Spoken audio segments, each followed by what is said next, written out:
അജു, നീ എണീറ്റില്ലേ ഇതുവരെ?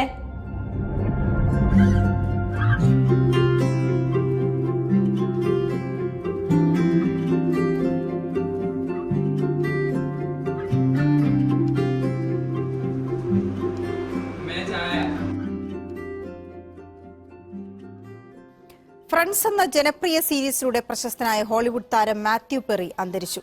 54 വയസ്സായിരുന്നു. ലോസ് ആഞ്ചലസിലെ വീട്ടിൽ കുളിമുറിയിലാണ് മൃതദേഹം കണ്ടെത്തിയത്. മരണകാരണം വ്യക്തമല്ല. മരണകാരണത്തെക്കുറിച്ച്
ഹോംവർക്ക് ചെയ്താ? ഞാൻ ചെയ്തില്ല. നീയെങ്കിലും ഉണ്ടല്ലോ അങ്ങോട്ട്. നീ ചെയ്താ? ഇല്ല, ചെയ്തില്ല. ഇവിടെ അല എവിടെയാടാ? നീ അറിഞ്ഞില്ലേ? ഇല്ല. എൻ്റെ അച്ഛൻ മരിച്ചോടാ. ഇന്നലെ വീട്ടിൽ മെസ്സേജ് ഇട്ടാനല്ലോ.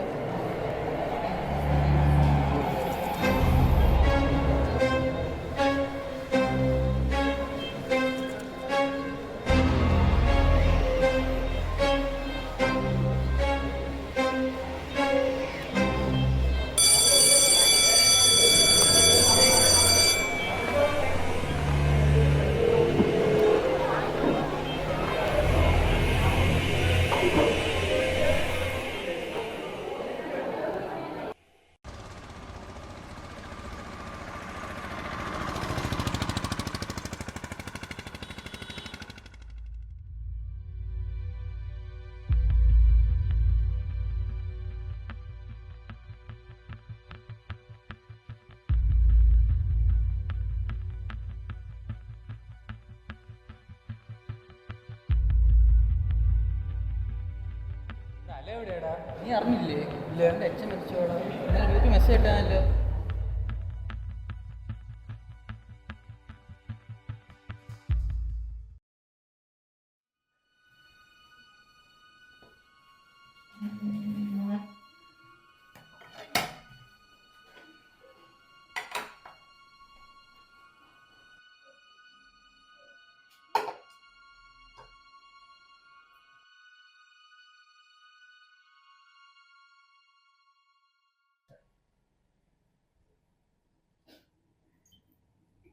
കോളേജിൽ നിന്ന് വന്നപ്പോൾ തൊട്ട് ഞാൻ ശ്രദ്ധിക്കാം.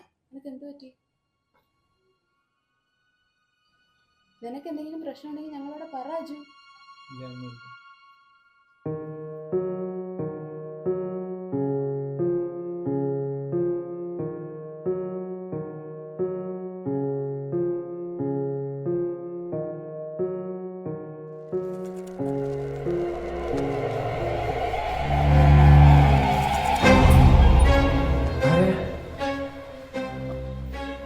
അജു, ഞാൻ ആരാണെന്നുള്ളതല്ല പ്രധാനം, നിന്റെ പ്രശ്നമാണ് ഇവിടുത്തെ വിഷയം.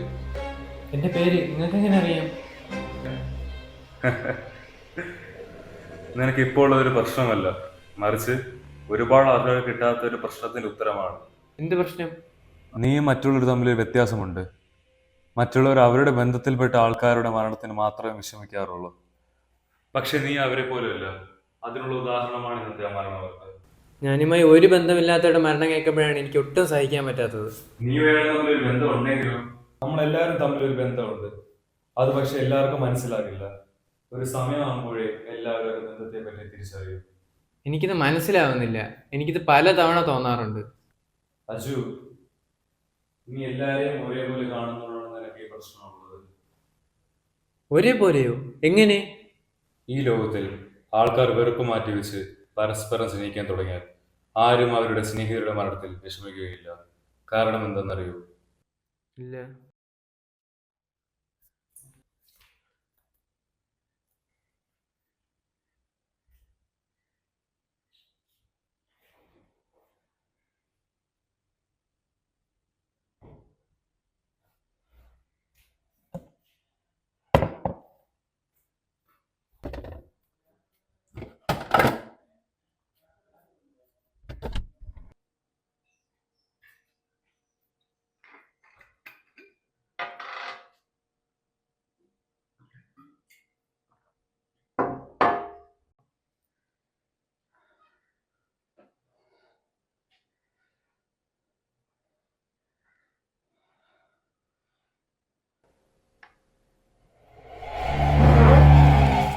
ഞാൻ പറഞ്ഞതെന്താണെന്ന് എനിക്ക് മനസ്സിലായിട്ടില്ലെന്ന് തോന്നുന്നു.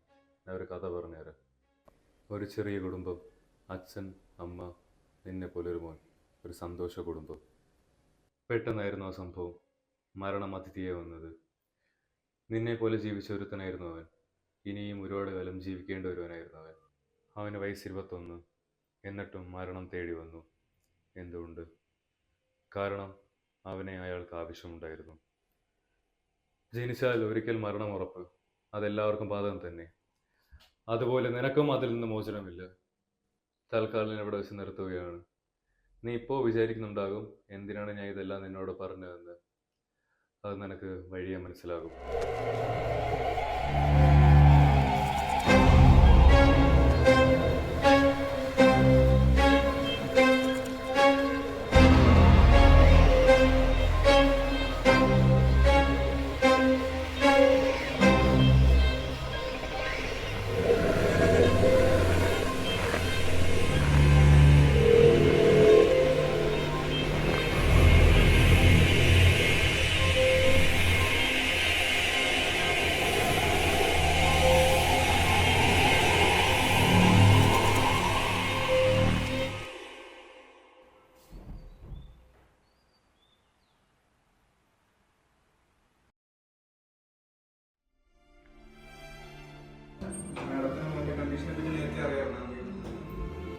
ഇല്ല, എന്ത് പറ്റി? മോൻ്റെ സ്കാൻ റിപ്പോർട്ട്സ് വന്നു. സ്യൂഡോഗ്ലബാർ എന്ന് പറയുന്നൊരു റെയർ കണ്ടീഷനാണ് ഇപ്പം മോനുള്ളത്.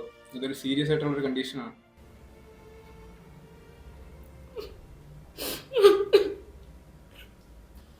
ഡോക്ടർ, ഇതിന് വല്ലതും ക്യൂർ ഉണ്ടോ? നേരത്തെ ഞാൻ പറഞ്ഞതുപോലെ ഇതൊരു റെയർ കണ്ടീഷനാണ്. ഇപ്പം കറൻ്റ്ലി ഈ മെഡിസിൻസ് അവൈലബിൾ അല്ല, ഇന്ത്യയിൽ മൊത്തത്തിൽ അവൈലബിൾ അല്ല. സോ ഇത് ഇമ്പോർട്ട് ചെയ്യാൻ നല്ല എക്സ്പെൻസീവ് ആണ്, നല്ല ടൈം കൺസ്യൂമിങ് ആണ്. സോ അതിനുള്ളിൽ മോൻ്റെ സർവൈവൽ ചാൻസസ് ഭയങ്കര കുറവാണ്.